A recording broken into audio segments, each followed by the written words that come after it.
पुरुषं महान्तं आदित्यवर्णं तमसा परस्तात् तमेव विद्वाति मृत्युमेति नान्यपन्था विद्यते यनाय। इस संगोष्ठी के अध्यक्ष भाई रामदेव जी विधानकार और मेरे अनुज सभी प्रातःस्मरणीय मातृशक्ति समस्त समाजों के पदाधिकारीगण, श्रोतागण, प्यारे बच्चों,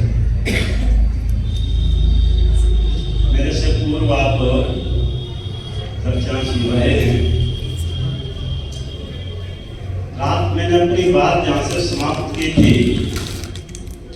वहीं से लेता हूँ। जो रात आए थे वो लोग थोड़ा विचार करेंगे, शेष लोग सुन करके आगे की अपनी अपनी जैसी विचार शक्ति है उसको मनन करें। मैंने अपनी बात समाप्त की थी प्रायश्चित पर। प्रायश्चित का अर्थ क्या होता है, एक बात दोहरा के आज की बात करूंगा। प्रायश्चित का सीधा सा अर्थ है सत्य ब्राह्मण के आधार पर प्रमाणे आगे अयमाने ले जाने वाला, चित्त माने जो चित्त में निश्चित किया गया उसको प्रायश्चित कहते हैं। अब जरा विचार करके देखिए, हमारे ऋषियों ने, हमारे पूर्वजों ने, महापुरुषों ने चित्त में निश्चित किया। और क्या निश्चित किया? ये निश्चित किया कि आने वाली जो पीढ़ी है, आने वाली जो जनता है, हमारी जो संतानें हैं, वो किस तरह से अपने जीवन को सफल कर सकेंगी, इस दृष्टिकोण को लेकर के वेद के आधार पर उन्होंने हमें 3 सा दिए। कितने दिए? 3 सा दिए। उन तीनों सा की थोड़ी सी आप देखिए विवेचना करते हैं। पहला सा दिया उन्होंने संस्कार, दूसरा सा दिया उन्होंने संस्कृति और तीसरा सा दिया उन्होंने सभ्यता। यदि हम इन तीनों सा पर विचार करते हैं तो मैं समझता हूं कि वेद का संदेश, जो अनंत संदेश है, उनका निचोड़ हमारे सामने आ जाएगा। अभी जो चर्चा हो रही थी मेरे से पूर्व, उनका भी सारांश इसमें आ जाएगा कि सबसे पहला उन्होंने कहा कि जब तक कि मनुष्य के अंदर संस्कार न डाले जाएं तब तक वो संस्कृति को प्राप्त नहीं हो सकता।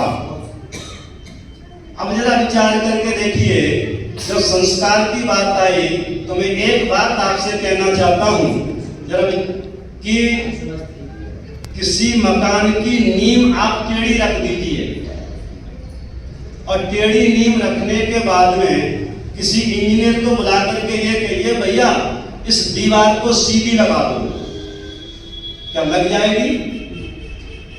है कोई ऐसा इंजीनियर का टेढ़ी नींव रखी गई हो और उस पर सीधी दीवार लग जाए?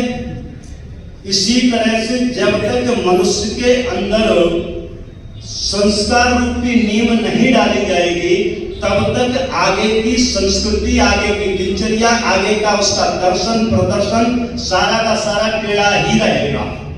तो ऋषियों ने अपने चित्त में क्या निश्चित किया कि सबसे पहला कार्य है संस्कार।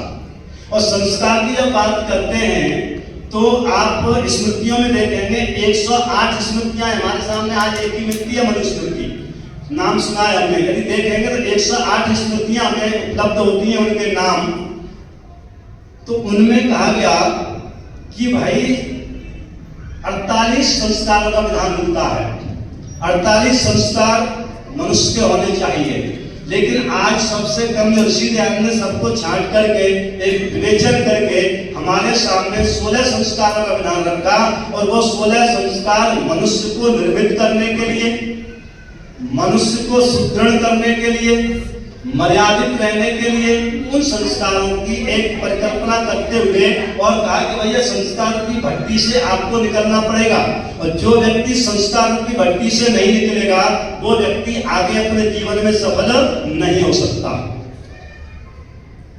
क्योंकि कहा गया है कि जो व्यक्ति संस्कार जिसके अंदर पड़ जाता है वैसी ही उसकी संस्कृति हो जाती है। मैं आपसे पूछना चाहता हूं, संस्कृति एक है या अनेक?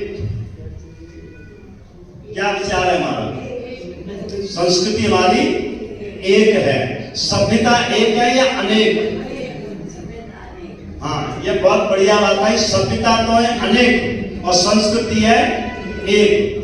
क्योंकि संस्कृति का भाव ही ये है कि जो हमें संस्कार में दिया गया, संस्कार का सीधा शब्द होता है सम माने अच्छी प्रकार, और क्रिया धातु है इसमें, अच्छी प्रकार किसी को परिमार्जित करना।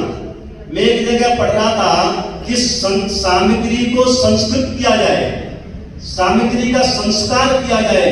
तो मैंने सोचा सामग्री का संस्कार कैसे होगा, तब उसमें आगे पढ़ने में पता लगा जो जो इसमें से दुर्गुण है, जो जो अग्नि के योग्य नहीं है, उसको निकाल करके इसको शुद्ध और इसमें जड़ी बूटियां घी डाल करके उसको संस्कृत कर दिया जाए, संस्कारित कर दिया जाए, तो वो आपके योग बन जाती है। ठीक इसी तरह से वेदों में से मंत्र लेकर के हमारे संस्कार के लिए बात कही, और संस्कार के लिए सीधी सी बात कह दी कि संस्कार का सीधा सा अर्थ है कि जिससे आत्मा शरीर दोनों ही सुदृढ़ होते हों, दोनों ही पवित्र होते हों, दोनों ही अपने आप में एक अद्वितीय होते हों, ऐसी स्थिति को संस्कार कहा गया है।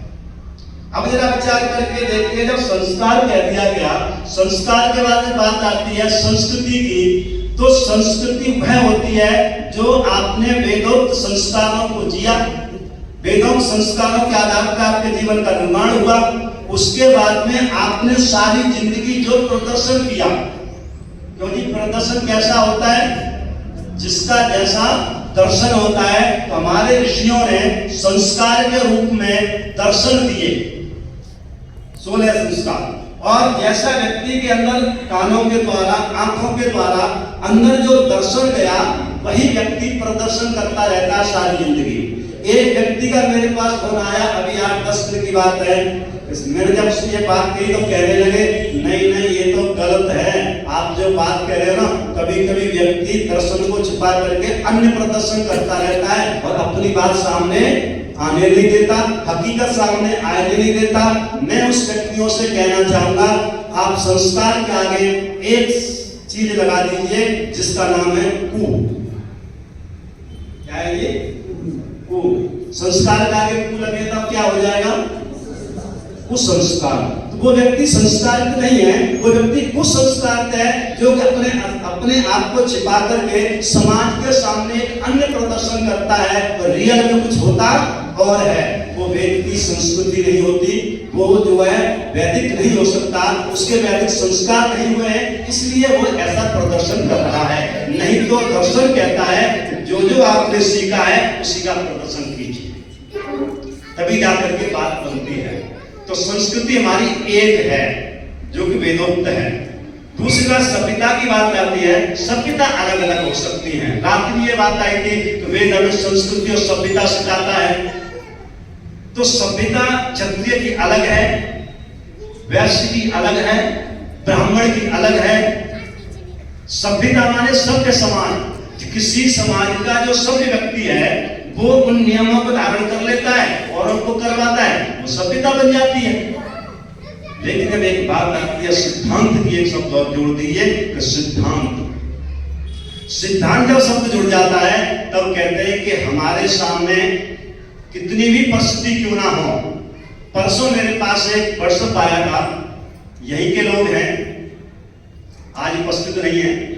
उन्होंने कहा कि क्या फर्क पड़ता है कि मैं आरती कहूं या पूजा करूं या मूर्ति के सामने बैठ में प्रार्थना शुद्ध होनी चाहिए, ये उन्होंने बात कही। तो मैं कहना चाहता हूं कि वेद में और योग दर्शन में ऋषि ने स्पष्ट लिखने ऋग्वेद भूमिका में कि वेद और पातंजल योग के आधार पर आप ईश्वर की उपासना करेंगे तो सफल होंगे, नहीं तो फिर असफल होंगे। मेरे पास ओनली अभी 10-12 सेकंड है, एक बात मेरे साथ बोल दीजिए, आगे चलते हैं।